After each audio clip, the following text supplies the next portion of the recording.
తాకట్లో ఉన్న బంగారాన్ని విడిపించి ఆ రోజున మార్కెట్ ధర కట్టి మిగిలిన డబ్బును మీకు అందిస్తుంది కొమ్మూరి గోల్డ్.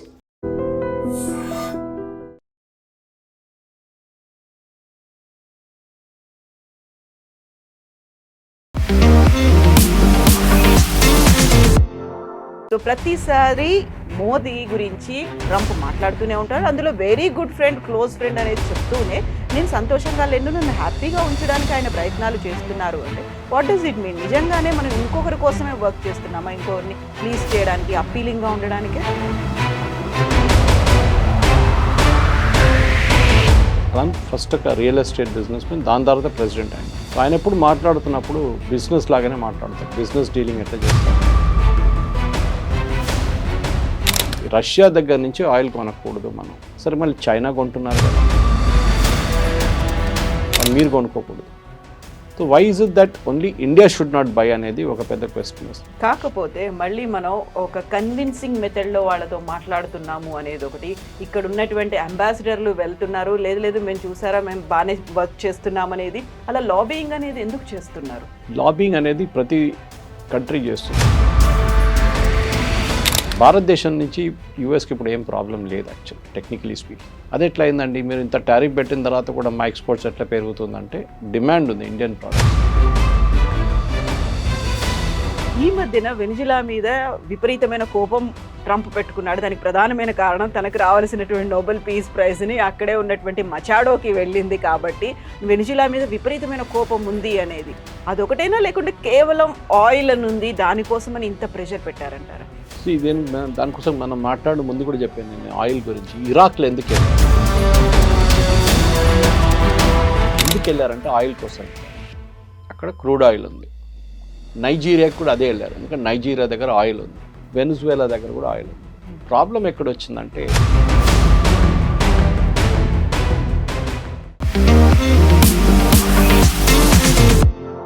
నమస్తే, నేను Kavitha. Welcome to I dream news and నిజాలు. నేను సంతోషంగా లేనని మోదీకి తెలుసు. నన్ను సంతోష పెట్టడానికే ఆయన ప్రయత్నం చేస్తున్నారు. ఒకవేళ రష్యా నుంచి కనుక చమురుని ఇలాగే కొనుగోలు చేస్తే మేము టారిఫ్లను పెంచుతాము. అమెరికా అధ్యక్షుడు డొనాల్డ్ ట్రంప్ చేసినటువంటి వ్యాఖ్యలు ఇవి. నిజంగా ఇంకొక దేశాధ్యక్షుని సంతోష పెట్టడానికే మోదీ ప్రయత్నాలు చేస్తున్నారా? మన దేశ ప్రయోజనాలు ముఖ్యం కాదా? మనతో పాటుగా ఉన్నారు సీనియర్ జర్నలిస్ట్ సురేష్ కొచ్చతిల్ గారు. సార్ నమస్తే. సో ప్రతిసారి మోదీ గురించి ట్రంప్ మాట్లాడుతూనే ఉంటారు. అందులో very good friend, close friend అనేది చెప్తూనే నేను సంతోషంగా లేను, నన్ను హ్యాపీగా ఉంచడానికి ఆయన ప్రయత్నాలు చేస్తున్నారు అంటే వాట్ డస్ ఇట్ మీన్? నిజంగానే మనం ఇంకొకరి కోసమే వర్క్ చేస్తున్నామా? ఇంకొకరిని ప్లీజ్ చేయడానికి, అప్పీలింగ్గా ఉండడానికే? ట్రంప్ ఒక బిజినెస్ మ్యాన్. మీరు క్లింటన్ కానీ, బుష్ కానీ, బైడెన్ లాంటి వాళ్ళు they are not businessman, వాళ్ళు పొలిటీషియన్స్. ట్రంప్ ఫస్ట్ ఒక రియల్ ఎస్టేట్ బిజినెస్ మ్యాన్, దాని తర్వాత ప్రెసిడెంట్ అయిన అన్నమాట. సో ఆయన ఎప్పుడు మాట్లాడుతున్నప్పుడు బిజినెస్ లాగానే మాట్లాడతారు. బిజినెస్ డీలింగ్ ఎట్లా చేస్తారు? నువ్వు నాతో మంచిగా ఉంటే నేను చూసుకుంటాను, నువ్వు నాతోని గొడవ పెట్టుకుంటే అంతే సంగతి. So that is the logic అనేది. సో ఆయన లాంగ్వేజ్ కూడా అదే.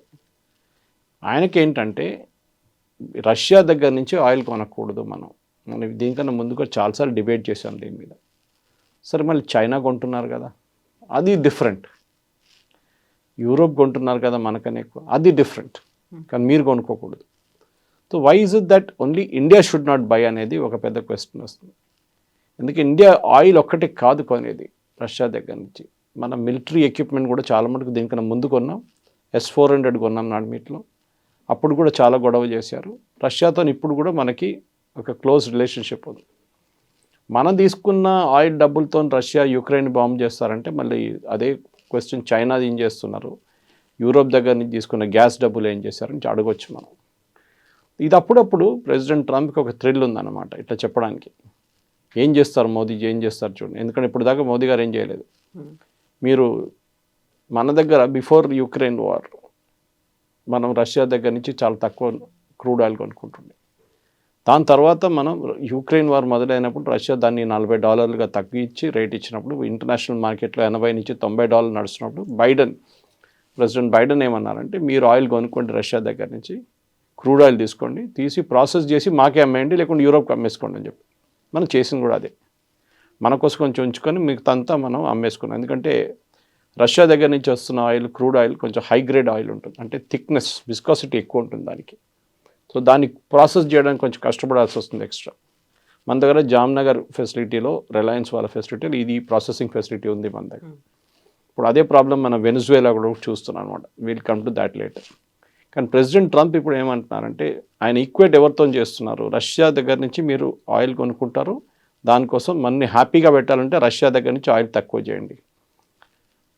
నేను లేటెస్ట్ ఫిగర్స్ కూడా మీకు కోట్ చేస్తాను. మనం ఇప్పుడు 62% మన ఆయిల్ రష్యా దగ్గర నుంచి తీసుకుంటున్నాం, 62%. ఎందుకంటే మనకు అది చాలా మటుకు రష్యా దగ్గర నుంచి $40 మనకు వస్తుంది per barrel, which is very very reasonable.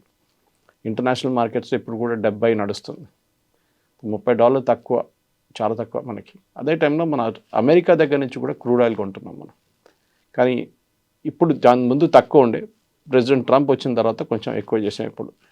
For example America దగ్గర నుంచి మనం కొనేదానికి ఇప్పుడు మనం లాస్ట్ 2 months మనం అమెరికా నుంచి ఎక్స్పోర్ట్స్ చాలా ఎక్కువ చేసుకున్నాం, క్రూడ్ ఆయిల్ ఎక్స్పోర్ట్స్. సో ఈ పరిస్థితుల్లో కొత్త టారిఫ్లు పెడతాను, మీరు నన్ను హ్యాపీగా పెట్టుకోకపోతే అంటే ఎందుకు ఇట్లా చెప్తున్నారు అనేది ఉంది. సో ఆబ్వియస్లీ ట్రంప్కి ఇట్ ఇస్ బియాండ్ ఆయిల్.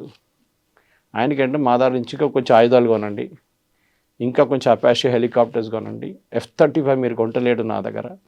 అక్కడ చూడండి సౌదీ అరేబియా వాళ్ళు కొన్నారు. సౌదీ అరేబియా ఏం చేసుకుంటారు, మ్యాక్సిమం యెమెన్లో వెళ్ళి యెమెన్లో బాంబింగ్ చేస్తారు వాళ్ళు. అది మనకు అది కాదు కదా. మనకు ఒక 2.5 front వార్ ఉంది, ఒకటి చైనా, పాకిస్తాన్, ఒకటి బంగ్లాదేశ్. ముందు నక్సలైట్స్ ఉండే, ఇప్పుడు బంగ్లాదేశ్ అయిపోయింది. ఇట్లాంటి పరిస్థితుల్లో మనం అమెరికా నుంచి డీల్ చేసినప్పుడు చాలా కేర్ఫుల్గా డీల్ చేయాల్సి వస్తుంది. ఒకటి, డోంట్ గెట్ ఎక్సైటెడ్. ఇప్పుడు ఇంటర్నేషనల్ పాలిటిక్స్లో షబాజ్ షరీఫ్లా కానీ, అసీమ్ మునీర్లా కానీ, మొహమ్మద్ యూనిస్ లాగా ఎక్సైట్ కాకూడదు. ఎప్పుడైనా డీల్ చేసినప్పుడు ఇంటర్నేషనల్ పాలసీలో డిప్లొమసీ చాలా సాఫ్ట్గా మాట్లాడాలి. జయశంకర్ గారు మాట్లాడతారు చూడండి, చెప్పాల్సిన పాయింట్ చెప్పేసేయాలి.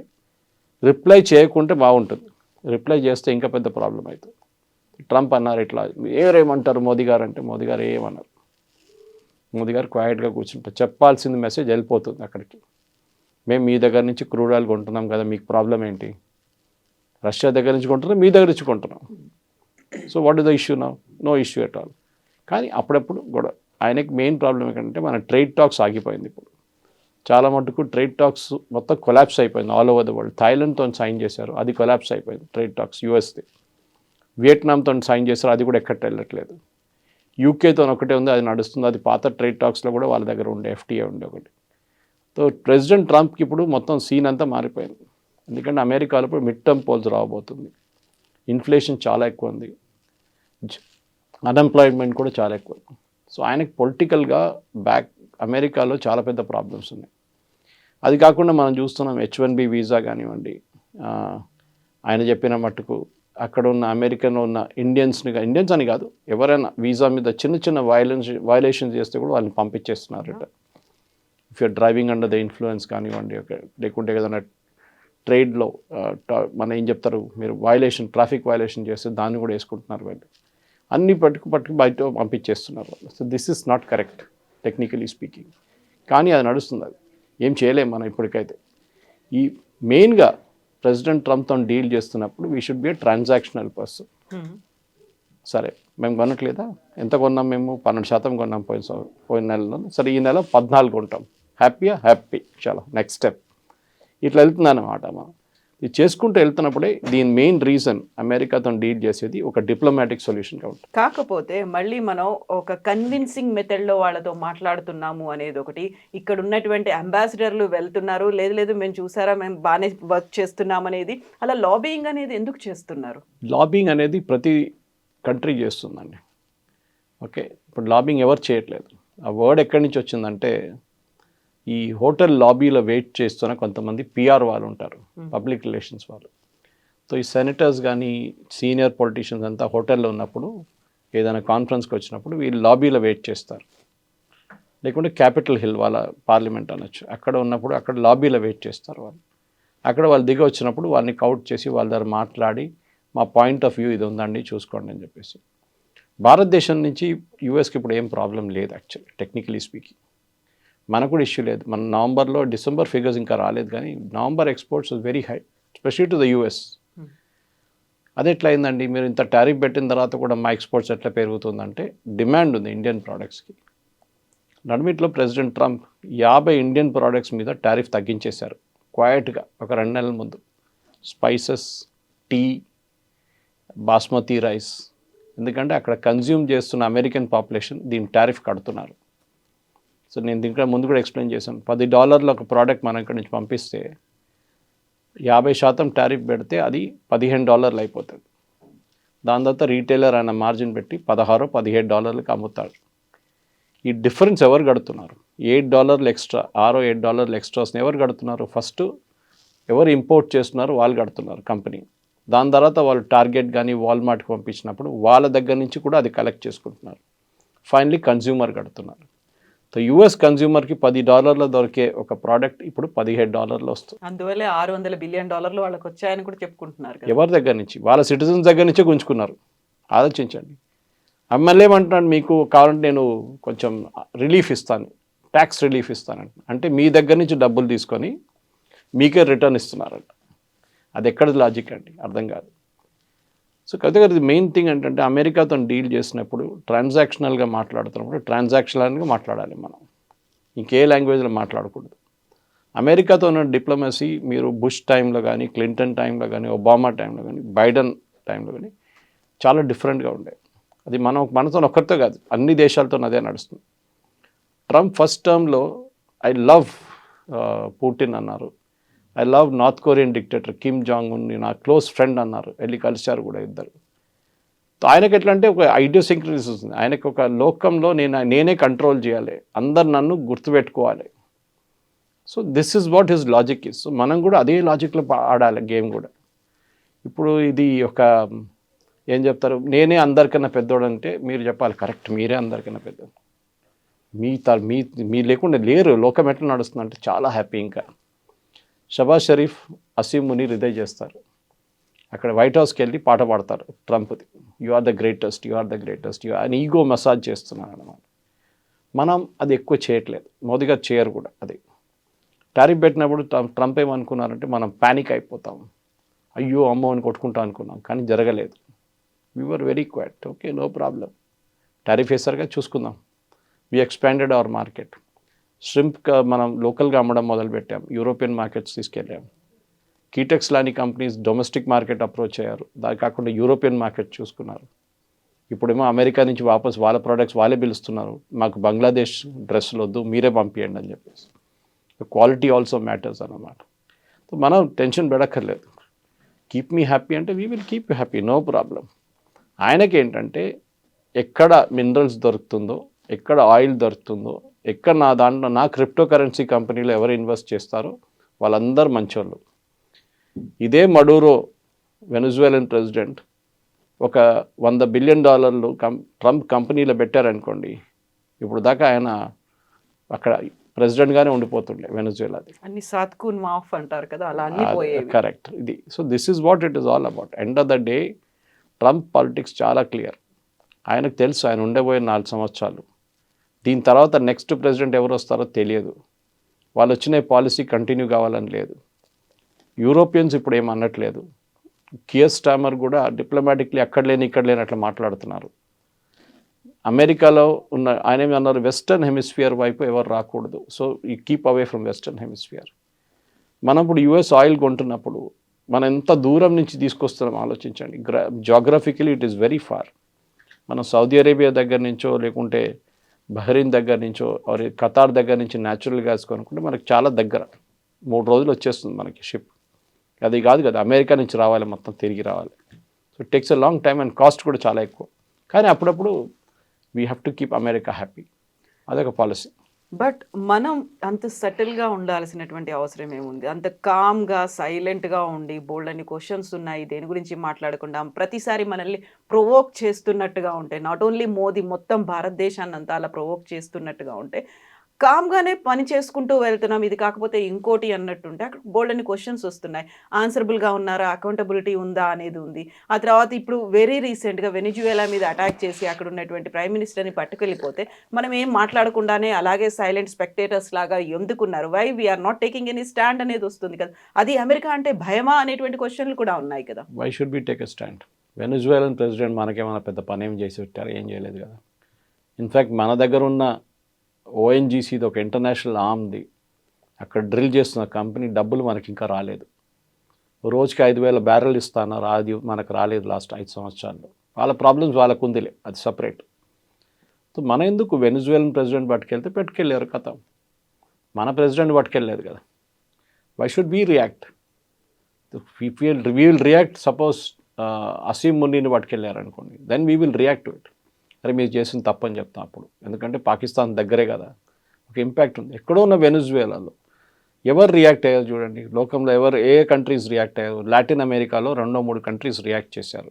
క్యూబా రియాక్ట్ చేశారు, ఎందుకంటే వాళ్ళ 32 బాడీ గార్డ్స్ హువర్ ప్రొటెక్టింగ్ మడూరో వాళ్ళు చంపేశారు యుఎస్ ఫోర్సెస్. మిగతా ఎవరు యూరోపియన్ నేషన్స్ చూడండి, ఎవరు మాట్లాడలేదు, యుఎన్ మాట్లాడలేదు. Why should you? దీనికన్నా ముందు కూడా యుఎస్ ఫస్ట్ టైం చేస్తున్నారు కాదు కదా. ఏం చేశారు సద్దాం హుసేన్తో? ఇదే పని చేశారు కదా. అఫ్కోర్స్ కిడ్నాప్ చేసి తీసుకెళ్ళలేదు, కానీ అక్కడే అరెస్ట్ చేసి వెపన్స్ ఆఫ్ మాస్ డిస్ట్రక్షన్ అని చెప్పి లాస్ట్ నాన్ని చంపేశారు. లిబియాలో అక్కడున్న లోకల్ సిటిజన్స్తోని గదాఫీని చంపేశారు. సొమాలియాలో ఇదే చేశారు ఫస్ట్. వియట్నాంలో ఏం చేశారు మనకు తెలిసింది, అక్కడ ఓడిపోయారు అమెరికా చేస్తుందని అన్నిటికీ మనం రియాక్ట్ కాకలేదు. దట్స్ వై సార్ డిప్లొమసీలో చాలా ఇంపార్టెంట్ కవిత గారు, that you should learn how to keep your mouth shut. మీరు ఎక్కువ మాట్లాడి స్పాయిల్ చేయకుండా క్వైట్లీ మీకు చెప్పాల్సిన పాయింట్ డైరెక్ట్గా చెప్పేసేయండి. పబ్లిక్ చెప్పక్కర్లేదు. ఈ ప్రశ్నలు అడుగుతుంది ఎవరైనా నా ఫస్ట్ క్వశ్చన్, ఎవరు ఇక్కడున్న local politicians, opposition parties. Exactly. America అంత డిక్టేటర్షిప్ చూపిస్తూ ఉంటే మనం ఏమీ మాట్లాడట్లేదు. అదే అమెరికా అందరి మీద అటాక్ చేస్తుంది. వాట్ ఇఫ్ మన మీద కూడా అలాంటి శాంక్షన్స్ ఇప్పటికే ఉన్నాయి, టారిఫ్లు ఉన్నాయి, అలాంటి ఒక ప్రెషర్ అనేది మన మీద కూడా తీసుకొస్తే? అదే వాజ్పేయి గారు పాత వీడియో నిన్న బయటకు వచ్చింది ఒకసారి, అది వైరల్ అయింది. ఇప్పుడు పోఖ్రాన్ బ్లాస్ట్ చేసే ముందు అమెరికా చాలా ప్రెషర్ పెడుతుండే మన మీద. మన్మోహన్ సింగ్ టైంలో కూడా మనం చూసాం, ఇది నరసింహారావు టైంలో కూడా చూసాం. We were ready with a nuclear test. అమెరికాకి ఎట్లనో తెలిసిపోయింది, అది ప్రెషర్ పెట్టి ఆపేశారు. అప్పుడు మనం ఏమైనా చెప్పామా? అమెరికా మా మీద ప్రెషర్ పెట్టింది, అది చేసింది, ఇది చేసింది, ఏం చెప్పలేదు. నరసింహారావు గారు క్వైట్గా ఉన్నారు. ఆ లెసన్ నేర్చుకున్నాము. So what did you do? Vajpayee గారు వచ్చినప్పుడు అదే న్యూక్లియర్ టెస్ట్ మళ్ళీ మొదలుపెట్టాం. కానీ ఏం చేసాం? పొద్దున పూట పని చేయకుండా రాత్రిపూట పని చేసాం. ఇప్పుడు శాటిలైట్స్, ఓవర్ హెడ్ శాటిలైట్, దాన్ని డిటెక్ట్ చేయలేక, అండ్ సడన్గా జరిగినప్పుడు సిఏఏలో పెద్ద ఒక భూకంపం వచ్చింది. ఇది ఎట్లా జరిగింది? మనకు తెలియకుండా ఇండియా ఎట్లా చేశారు ఇదంతా? ఎందుకంటే ఒక న్యూక్లియర్ టెస్ట్ చేయడానికి చిన్న పని కాదు, దివాళీ పటాక కాదు. చాలా మటుకు గ్రౌండ్ వర్క్ ఉంటుంది, డ్రిల్లింగ్ వర్క్ ఉంటుంది, అన్నీ నడుస్తుంది. కానీ ఏం తెలియకుండా పొద్దున్న చూస్తే ఆ గ్రౌండ్ అంతా క్లియర్గా ఉంది. రాత్రిపూట మళ్ళీ మన వాళ్ళు తవ్వుతున్నారు, పొద్దున పూట మళ్ళీ మట్టేసి కవర్ చేసేస్తున్నారు. ఇట్లా చేసుకుంటే చాలా రోజుల తర్వాత టెస్ట్ జరిగింది. George Fernandes was the defence minister, Abdul Kalam గారు was the head of DRDO ఆ టైంలో. వాజ్పేయి గారు చెప్పారు స్ట్రెంగ్త్.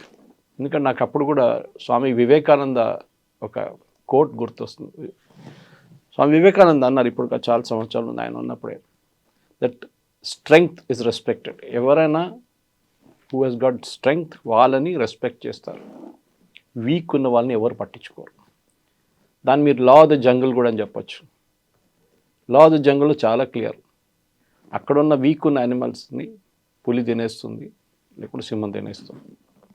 మనం చెప్పొచ్చు, అరే పాపం ఎందుకు చేస్తున్నారు, అది కూడా ఉంటే అది కూడా యానిమలే కాదంటే కాదు. That's a law of the jungle. The strongest will survive. So మన స్ట్రెంగ్త్ మనం పెట్టుకొని చాలా మటుకు ఎక్కడో ఏదో జరిగితే మనం కామెంట్ చేయక్కర్లేదు. ఓకే, మడూరా హెస్ డన్ అస్ నో ఫేవర్. ఒకటే ఫేవర్ ఏంటంటే సత్యసాయిబాబా డివోటీ ఉండే, వాళ్ళ wife was more of a devotee. పెళ్ళి కన్నా ముందు కూడా వచ్చి కలిసి వెళ్ళారు సత్యసాయిబాబాతో. దాని తర్వాత వాళ్ళ ప్రెసిడెన్షియల్ ప్యాలెస్లో కూడా పెద్ద ఒక ఫోటో ఉందంట. అంతే, that is only Indian connection he has. ఆఫ్రికాలో చాలా డిక్టేటర్స్ ఉన్నారు కదా కవిత గారు, పెద్ద పెద్ద డిక్టేటర్. ఇదీ అమీన్ నుంచి మనం చూసుకుంటూ వస్తున్నాం. ఇటువైపు తక్కువనా? లాటిన్ అమెరికాలో అయితే ఫుల్ ఆఫ్ డిక్టేటర్స్. డానియల్ ఆర్టెగా నుంచి మీరు ఫిడెల్ కాస్ట్రో ఉన్నారు ముందు.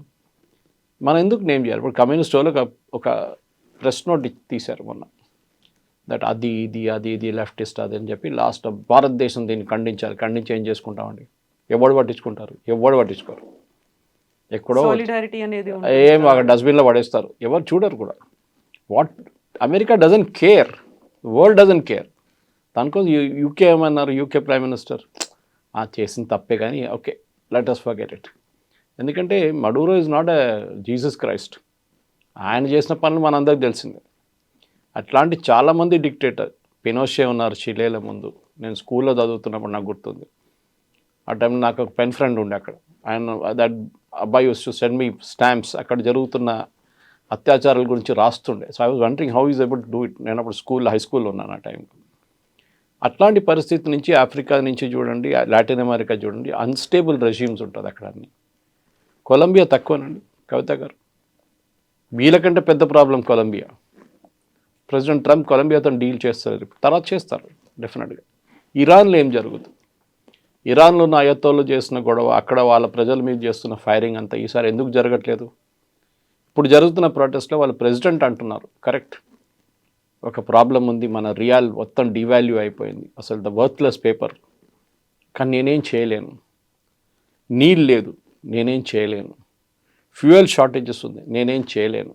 మీరందరూ కొంచెం ఓపిక ఉంచుకొని చేద్దామేమన్నా మనం. ఆ స్టేట్కి వచ్చేసారన్నమాట. ఎందుకంటే అమెరికన్ ప్రెసిడెంట్ డొనాల్డ్ ట్రంప్ ఒక వార్నింగ్ ఇచ్చారు, వీఆర్ లాక్డ్ అండ్ రెడీ. అంటే గన్ లాక్ చేసి వీఆర్ రెడీ, అంటే మిమ్మల్ని కూడా కావాలంటే దించేస్తాం. ఆల్రెడీ షా ఆఫ్ ఇరాన్ కొడుకు, old Shah of Iran Pahlavi కొడుకు మొన్న స్టేట్మెంట్ ఇచ్చారు that we should bring back democracy to Iran. మా ఇరాన్లో ఎప్పుడు డెమోక్రసీ లేకుండే, ఈవెన్ షా ఆఫ్ ఇరాన్ ఉన్నప్పుడు డెమోక్రసీ లేకుండే. It is far more liberal regime. అక్కడ కూడా ఒక చేంజ్ ఆఫ్ రెజ్యూమ్ రావబోతుంది. సో మనం దీని గురించి ఫస్ట్ టైం వింటున్నప్పుడు ఆలోచిస్తాం, ఇది ఫస్ట్ టైం చాలా ఘోరమైంది, చాలా బాగా. ఆర్టేగాతో ఏం చేశారండి, డానియల్ ఆర్టేగా నికరాగుతో ఇదే పని చేశారు కదా. ఇట్లాంటి చాలా మటుకు యూఎస్ కిడ్నాప్ చేసి తీసుకెళ్ళిన చాలామంది ఉన్నారు నేతలు, కానీ అదంతా మన హిస్టరీలో మర్చిపోయాము. ఇప్పుడు ఈ టెలివిజన్ ఏజ్లో, సోషల్ మీడియా ఏజ్లో మనకి ఇదంతా బయటకు వస్తుంది. లేకుంటే ఆయన్ని పట్టుకెళ్ళే ఫోటో కానీ ఎక్కడైనా కానీ, సద్దాం హుసేన్ ఫోటో మీకు ఎక్కడైనా కనిపించింది? ఏదో అక్కడెక్కడ 2-3 వీడియోలు కనిపిస్తుంది అంతే. ఆ టైంలో సోషల్ మీడియా లేకుండే. గద్దాఫీ ఫోటోలు అయితే అస్సలు కనిపించదు మీకు. ఇక్కడ ఎందుకంటే ఆయన యూఎస్ షిప్లో తీసుకెళ్తున్నాడు, నేవల్ షిప్ తీసుకెళ్తున్నా, ఆ ఫోటో పట్టినప్పుడు అది వైరల్ అయిపోయింది వీడియో. దాంతో ఇప్పుడు కోర్టులో ప్రొడ్యూస్ చేస్తున్నాం, మళ్ళీ ఆ వీడియో వైరల్ అవుతుంది. మార్క్ మై వర్డ్స్ కవిత గారు, 1 నెల తర్వాత 2 నెలల తర్వాత ఏం జరిగింది వెనుజువేలానని మన ప్రజలందరూ మర్చిపోతారు. We will be back to our daily lifes. మన ప్రాబ్లమ్స్, మన ఇష్యూస్, మన కంట్రీ ప్రాబ్లమ్స్ మనం మాట్లాడుకుంటా, కానీ ఎక్కడో ఉన్న వెనుజువేలా ప్రాబ్లం మనకి అసలు నో కాంటెక్స్ట్ అన్నమాట. దానికి ఈ మధ్యన వెనిజులా మీద విపరీతమైన కోపం ట్రంప్ పెట్టుకున్నాడు. దానికి ప్రధానమైన కారణం తనకు రావాల్సినటువంటి నోబెల్ పీస్ ప్రైజ్ని అక్కడే ఉన్నటువంటి మచాడోకి వెళ్ళింది కాబట్టి వెనిజులా మీద విపరీతమైన కోపం ఉంది అనేది. అదొకటేనా, లేకుంటే కేవలం ఆయిల్ అని ఉంది దానికోసమని ఇంత ప్రెషర్ పెట్టారంటారా? దానికోసం మనం మాట్లాడే ముందు కూడా చెప్పాను నేను ఆయిల్ గురించి. ఇరాక్లో ఎందుకు వెళ్ళారు మన అందరు గుర్తుంటే, ఇరాక్లో వెళ్ళి సద్దాం హుసేన్ని వెపన్స్ ఆఫ్ మాస్ డిస్ట్రక్షన్ అని చెప్పి నేటో ఫోర్సెస్ వెళ్ళి ఆయన్ని అరెస్ట్ చేసి, ఆయన్ని ట్రయల్ చేసి, ఆయన ఉరి తీశారు. ఎందుకు వెళ్ళారంటే ఆయిల్ కోసం వెళ్ళారు అంతే. అక్కడ క్రూడ్ ఆయిల్ ఉంది. నైజీరియాకి కూడా అదే వెళ్ళారు, ఎందుకంటే నైజీరియా దగ్గర ఆయిల్ ఉంది, వెనుజువేలా దగ్గర కూడా ఆయిల్ ఉంది. ప్రాబ్లం ఎక్కడ వచ్చిందంటే, వెనుజువేలాలో హ్యూగో షావేజ్ వచ్చాను. Before Maduro they was Hugo Chavez who was the president. ఈయన గురుగారు ఆయన దానికని చేసిన ఆయన చేసిన అత్యాచారాలు కౌంటే లేదు. వేలాది మందిని చంపారు ఆయన కూడా. ప్రజలు చాలామంది, ఆల్మోస్ట్ ఐ థింక్ 70,000 మంది వెనుజువేలా నుంచి పారిపోయి చాలా దేశాలకు పారిపోయారు. ఓకే, అక్కడ తట్టుకోలేక అనమాట. అక్కడ ఉన్న కల్చర్, గవర్నమెంటు వాళ్ళ మీద క్రాక్ డౌన్ కానీ, అరెస్ట్ చేయడం, చంపేయడం, ఎక్స్ట్రా జ్యుడిషియల్ కిల్లింగ్స్లో. సో దానికన్నా ముందు అమెరికా చాలా మట్టుకు అక్కడ ఉన్న లాటిన్ అమెరికాలో ఉన్న డిక్టేటర్స్ని చాలామందిని వాళ్ళు ఎంకరేజ్ చేశారు. దాని హిస్టరీ సపరేట్ ఉంది. కెనడీ టైం నుంచి చూసుకుంటూ వస్తే మీరు ఈ హ్యూగో షావేజ్ వచ్చే ముందు అక్కడ వెనుజువేలాలో ఉన్న ఆయిల్ కంపెనీస్ అంతా అమెరికన్ కంపెనీస్ నడిపిస్తుంటాయి. అంటే వెనుజువేలా దగ్గర ఉన్న oil 330 billion barrels, which is higher than Saudi Arabia. కానీ they are not the number 1 producer, number 26 ఎంతో ఉన్నారు ప్రొడ్యూసర్. ఎందుకంటే వాళ్ళ దగ్గర ఎక్విప్మెంట్ లేదు ఆయిల్ డ్రిల్ చేసి బయటకు తీయడానికి. నేను చెప్పాను చూడండి, it's very heavy oil, Venezuelan oil. Versus US shale oil ఉంటుంది, బ్రిటన్ దగ్గర లైట్ స్వీట్ క్రూడ్ ఉంటుంది. సో దీన్ని రీఫైన్ చేయడానికి ఉన్న కావాల్సిన కెపాసిటీ వాళ్ళ దగ్గర లేదు.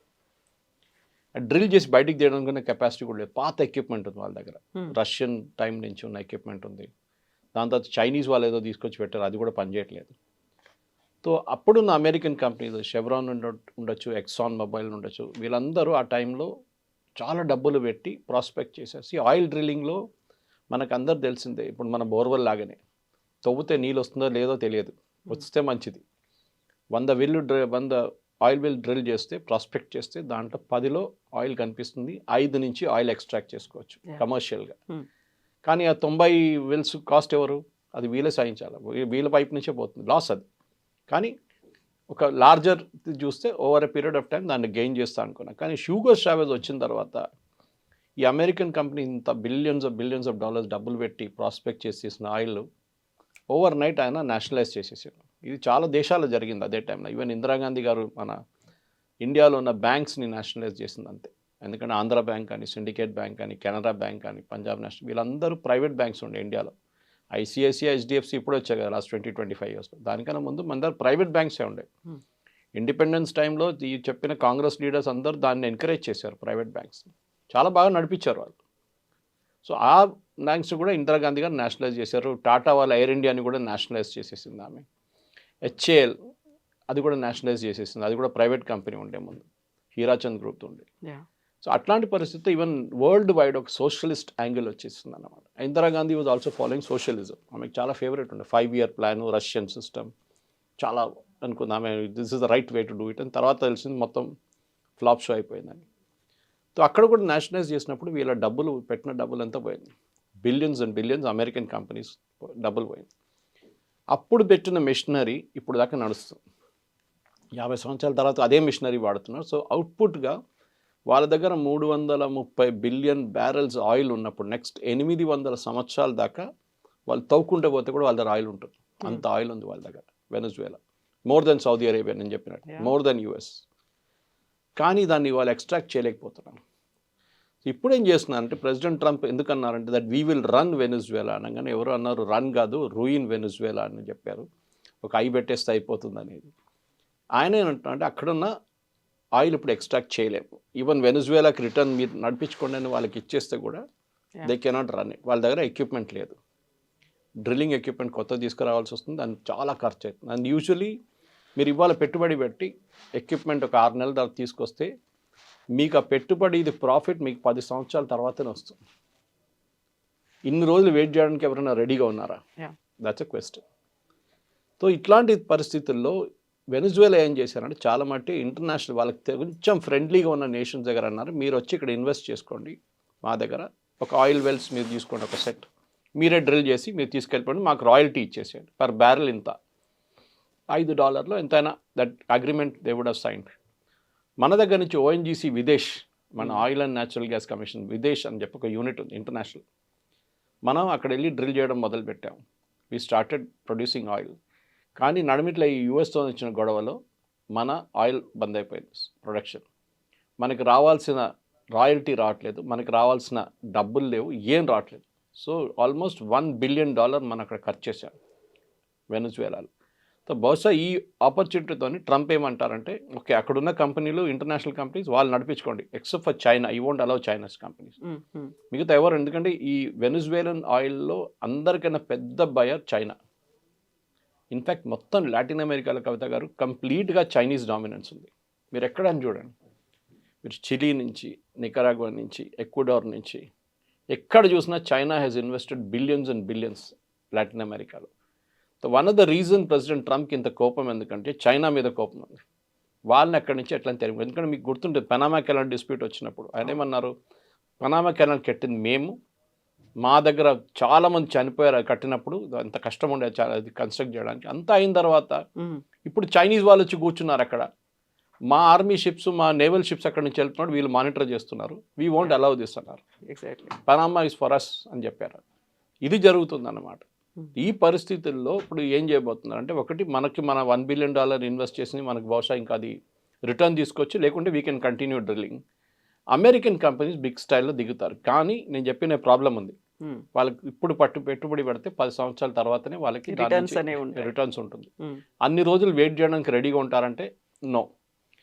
వే బ్యాక్ 60s ఉన్న అమెరికన్ కంపెనీస్ కాదు ఇప్పుడున్న అమెరికన్ కంపెనీ. వీరందరికి షేర్ హోల్డర్స్ ఉంది ఇప్పుడు. అది ఎక్సాన్ మొబైల్ ఉండొచ్చు, షెవ్రాన్ ఉండొచ్చు, ఎవరైనా ఉండొచ్చు. వాళ్ళ కంపెనీ వాళ్ళు డెఫినెట్గా they will ask question share holders, మీరు ఎందుకు పెడుతున్నారు? రేపు ఈ అమెరికన్ ప్రెసిడెంట్ పోయి ఇంకొక అమెరికన్ ప్రెసిడెంట్ వస్తే, డెమోక్రటిక్ ప్రెసిడెంట్ వస్తే ఆయన పాలసీ రివర్స్ చేస్తే ఏమవుతుంది? ఈ పెట్టిన డబ్బులంతా పోతుంది కదా. లేకుంటే అక్కడున్న ప్రజలు రెబెల్ చేసి అమెరికన్ కంపెనీస్ అక్కడ తెరిమి కొడితే ఏం చేస్తారు? ఇరాన్లో జరిగింది అదే మనం చూసాం. షా ఆఫ్ ఇరాన్ ఉన్నప్పుడు మొత్తం అమెరికా నడిపించారు ఇరాన్ అంతా. దాని తర్వాత మొత్తం గాయబైపోయారు అంత అక్కడి నుంచి. ఈ ప్రాబ్లం రాబోతుంది. So this same oil problem లిబియాకి వెళ్ళారు. లిబియాలో కద్దాఫీని ఎందుకు గద్దె దింపారంటే అది కూడా ఆయిల్.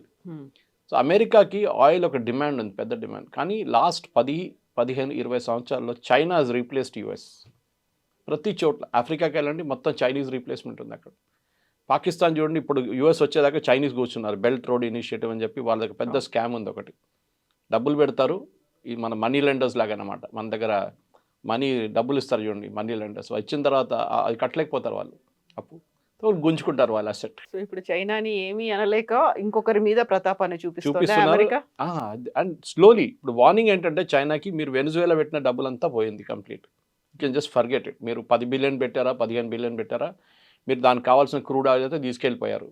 ఇంకా ఇక్కడ మీరు మర్చిపోండి. ఈవెన్ వాళ్ళ చెప్తున్నారు ఏంటంటే మనది ఇట్స్ నాట్ ఎట్ కన్ఫర్మ్, కానీ అమెరికా ఇంత నేవల్ ఎయిర్ ఫోర్స్ కానీ వాళ్ళ ఆర్మీ పవర్ పెట్టినప్పుడు కూడా స్పెషల్ ఫోర్సెస్ వాళ్ళ దగ్గర ఉన్న air defence system, Chinese air defence system పాకిస్తాన్లో యూజ్ చేశారు చూడండి. అదే చైనీస్ ఎయిర్ డిఫెన్స్ సిస్టమ్స్ ఉన్నాయి అంటే రాడార్ కానివ్వండి, మిగతా మిసైల్స్ కానీ అంత చైనీస్ ఎక్విప్మెంట్ ఉన్నాయంట. అది పనిచేయలేదో లేకుంటే కొట్టిపడేశారు యూఎస్ వాళ్ళు. సో అదొక రన్నింగ్ జోక్ నడుస్తుంది ఇప్పుడు. Chinese equipment second time fail అయింది, ఆపరేషన్ సింధూర్లో ఫెయిల్ అయింది, ఇప్పుడు యూఎస్ ఆపరేషన్లో కూడా ఫెయిల్ అయిందని చెప్పి. సో చైనీస్ పెట్టిన పెట్టుబడిలో, ఎందుకంటే కమ్యూనిస్ట్ రిజిమ్ అనగానే ఒక రిలేషన్షిప్ వచ్చేస్తుంది ఆటోమేటిక్గా, సోషలిస్ట్ కమ్యూనిస్ట్ అనగానే. అక్కడే అదే టైంలో అర్జెంటీనా కానీ మిగతా కొన్ని కంట్రీస్ ఆఫ్ టర్నింగ్ రైటిస్ట్. తో ఒక టైంలో entire Latin America was leftist. ఇప్పుడు బ్రెజిలియన్ ప్రెసిడెంట్ ఉన్నారు, ఆయన కూడా అప్పుడప్పుడు ధమ్కి ఇస్తుంటాడు. ప్రెసిడెంట్ నిన్ను చూసుకుంటాను, నువ్వు కరెన్సీ మార్చుతావంట, అది చేస్తావంట, బ్రిక్స్లో వెళ్తున్నావు అని నేను చూసుకుంటా అంటారు. సౌత్ ఆఫ్రికాని థ్రెటన్ చేశారు, మీకు గుర్తుంటుంది. Same point. భారతదేశాన్ని మీరు అడిగారు మోదీ గారిని ఇట్లా చేస్తే, but we don't bother. American dollar అనేది ఇప్పుడు జరుగుతుంది డీడాలరైజేషన్. వెనిజువేలా చైనాతో డీల్ చేస్తున్నప్పుడు యువాన్లో పేమెంట్ వస్తుండే వెనిజువేలాకి, ఎందుకంటే వాళ్ళు ఇంటర్నేషనల్ మార్కెట్లో ట్రేడ్ చేయలేరు. రష్యా లాగానే స్విఫ్ట్ సిస్టమ్ నుంచి తీసేశారు ఇంటర్నేషనల్ కరెన్సీ సిస్టమ్. ఏం చేస్తారు? యువాన్తో ట్రేడ్ చేసుకున్నారు. రష్యాతో మనం రూబుల్లో ట్రేడ్ చేస్తున్నాం. అమెరికాకి ఏం కావాలంటే అమెరికన్ డాలర్లనే మీరు ట్రేడ్ చేయాలి, అప్పుడే వాళ్ళు ఎక్కువ నోట్లు ప్రింట్ చేయొచ్చు. రేపు $30 బిలియన్ ఎక్స్ట్రా కావాలంటే ప్రింట్ చేస్తారు వీళ్ళు అమెరికా. ఈ ప్రింటింగ్కి ఒక లాజిక్ ఉంది. మన దగ్గర ఒక మింట్ కాంపౌండ్ ఉంది ఇక్కడ హైదరాబాద్లో, అక్కడ కాయిన్స్ ఉంటుంది, కానీ సెక్యూరిటీ ప్రెస్ పక్కన ఉంది ఇంకోటి, కానీ మెయిన్ వన్ నాసిక్లో ఉంది ఒకటి. మీరు ₹100 ప్రింట్ చేస్తే ₹100 బంగారం పక్కన పెట్టాలి. That should be backed buy gold. అది లాజిక్ అనమాట. లేకుంటే ఏమవుతుంది, నికరాగో లాగా వెనిజువేలా లాగా ప్రింట్ చేసుకుంటే పోతారు నోట్లు. లాస్ట్లో ఒక లోఫ్ బ్రెడ్ కొనాలంటే మీరు ఒక లారీలో వేసుకెళ్ళాల్సి, అంత డబ్బులు తీసుకెళ్లాల్సి వస్తుంది. వాల్యూ లేదు అసలు దానికి. మోదీ గారు డిమానిటైజేషన్ చేశారు చూడండి, దానికి 2-3 లాజిక్ ఒకటి ఉంది. ఒకటి ఇది. సెకండ్ థింగ్, ఇప్పుడు జరిగే దాంట్లో ఈ ఆయిల్ ట్రేడ్లో కూడా ఇప్పుడు మీరు చూస్తున్నారు ఎంత కమ్మొచ్చు ఆయిల్. అది ఇంకొక క్వశ్చన్, ఎందుకంటే మీరు ఇంత పెట్టుబడి పెట్టినప్పుడు ఆయిల్ ఎంత డాలర్లు అమ్మచ్చు. టెక్నికలీ ఇప్పుడు మీరు వరల్డ్ వైడ్ చూస్తే సౌదీ అరేబియా కానీ, which is the largest producer, వాళ్ళ దగ్గర కెపాసిటీ వైజ్ వాళ్ళు number 2 position, Venezuela is number 1, Saudi Arabia reserves number 2. కానీ వెనిజువేలా ఎక్స్ట్రాక్ట్ చేయలేకపోతే సౌదీ అరేబియా చేస్తున్నారు. మినిమం మీరు ఎక్స్ట్రాక్ట్ చేసి బయటికి తీసుకొచ్చి షిప్లో వేసేటప్పటికి $35-40 అవుతుంది. That is the cost of extraction. దాని తర్వాత షిప్లో పంపించేస్తారు, రిఫైనింగ్ ఇంకోటి తలకాయ వాడు చూసుకుంటాడు. జామ్నగర్ కానీ మిగతా ఎవరైనా కానివ్వండి, మిగతా చాలా కంపెనీ, అరామ్కో ఉన్నారు అక్కడ కూడా సౌదీ అరేబియాలో, దే కెన్ రిఫైన్ ఇట్ కావాలంటే. కానీ $40 కన్నా తక్కువ అమ్మితే లాస్. 40 కూడా కాదు, 50 కన్నా తక్కువ అమ్మితే లాస్. దట్ ఈస్ వై మన రష్యా దగ్గర నుంచి కొనుక్కుంటాం. అన్నిటికంటే పెద్ద హిట్ అయింది సౌదీ అరేబియా. వాళ్ళ దగ్గర వాళ్ళు మనకి $70 అమ్ముతుండే ఒక బ్యారల్, $70-80. ఇప్పుడు ఏమైంది, now they are not able to sell to India. భారతదేశాన్ని అమ్మలేకపోతారు, వాళ్ళు ప్రెషర్ పెడుతున్నారు యూఎస్ మీద. ఇప్పుడు ఆలోచించండి, connect the dots now. President Trump is not speaking for US, మీరు రష్యా దగ్గర నుంచి బంద్ చేస్తే మీరు ఎక్కడి నుంచి కొనాలి? So either we buy from US or we buy from Saudi Arabia. Saudi Arabia నుంచి కొంటే మళ్ళీ మనకు $70 వచ్చేసి మన రేట్లు పెరిగిపోతుంది మన దగ్గర. ఇది ఇంటర్నేషనల్ పాలిటిక్స్లో జరుగుతుంది. మనం ఒక పెద్ద నెక్సెస్. పెద్ద నెక్సెస్ ఉంది ఎందుకంటే మళ్ళీ సౌదీ అరేబియా F-35 కొనాలంటే వాళ్ళ దగ్గర డబ్బులు ఉండాలి. F-35 కొనాలంటే డబ్బులు ఉండాలంటే వాళ్ళు ఆయిల్ అమ్మాలి. ఆయిల్ అమ్మాలంటే మనలాంటి, ఎందుకంటే వరల్డ్లో number 2 top most consumers of oil China and India. China ఇప్పుడు ఏం చేస్తున్నాం నేను చెప్పినట్లు వాళ్ళు ఎక్కడ దొరికితే అక్కడి నుంచి కొనేసుకుంటున్నారు. నైజీరియా నుంచి, వెనుజువేలా నుంచి ఏ కంట్రీ వాళ్ళకు సహాయం చేస్తుందో వాళ్ళ దగ్గర నుంచి కొంటున్నారు. They are dictating the rates and terms. మనం చేయలేకపోతున్నాం ఎందుకంటే మనకి అంత పెట్టుబడి పెట్టడానికి మన దగ్గర కెపాసిటీ లేదు. రెండోది మనకి ఇంట్రెస్ట్ కూడా లేదు ఎందుకంటే రిస్కీ అది అంతా. ఇప్పుడు చూసాం వెనుజువేలా ఇంత పెట్టిన తర్వాత ఒక్కరోజు రాత్రి కాదు పోయింది మొత్తం వాళ్ళ ఇన్వెస్ట్మెంట్ అంతా. మనం పెట్టిన $1 బిలియన్ మనకి ఇచ్చేసేయండి, మనం హ్యాపీగా వచ్చేస్తాం మనం రిటర్న్ అక్కడి నుంచి వెనుజువేలా నుంచి. ఓవరాల్గా the entire thing is oil politics. దాంట్లో ఈ Venezuelan oil is the most crucial ఎందుకంటే దాన్ని ఎక్స్ట్రాక్ట్ చేసి ఈ హెవీ ఆయిల్ని ప్రాసెస్ చేయడానికి యూఎస్లో towards Canadian side heavy oil, ఈ క్రూడ్ ఆయిల్ ప్రాసెసింగ్ చేసే చాలా మటుకు రిఫైనరీస్ ఉందన్నమాట. అది ప్రాసెస్ చేయలేకపోతున్నారు వీళ్ళు ఎందుకంటే ఆ ప్లాంట్స్ అన్ని ఇప్పటిదాకా మూతపడి ఉండే. Because Canadian crude is also heavy crude like Venezuela. So అది వరల్డ్లో top 3 producer Saudi Arabia, Venezuela was a producer, Russian oil మొత్తం బ్లాక్, వెనుజువేలా ఆయిల్ మొత్తం బ్లాక్. ఇప్పుడు మిగిలిందంతా Saudi Arabia and plus gulf countries. ఇప్పుడు అక్కడి నుంచి కొనాల్సింది. Don't be surprise Kavitha garu, రేపు ఈ వెనుజువేలా ఆయిల్ నెక్స్ట్ 2 సంవత్సరాలు బయటికి రాకపోతే అందరికన్నా ఎక్కువ ప్రాఫిట్ సంపాదించేది ఈ గల్ఫ్ కంట్రీస్. ఇది జరగబోతున్నాను. Thank you so much. Thank you. Thank you.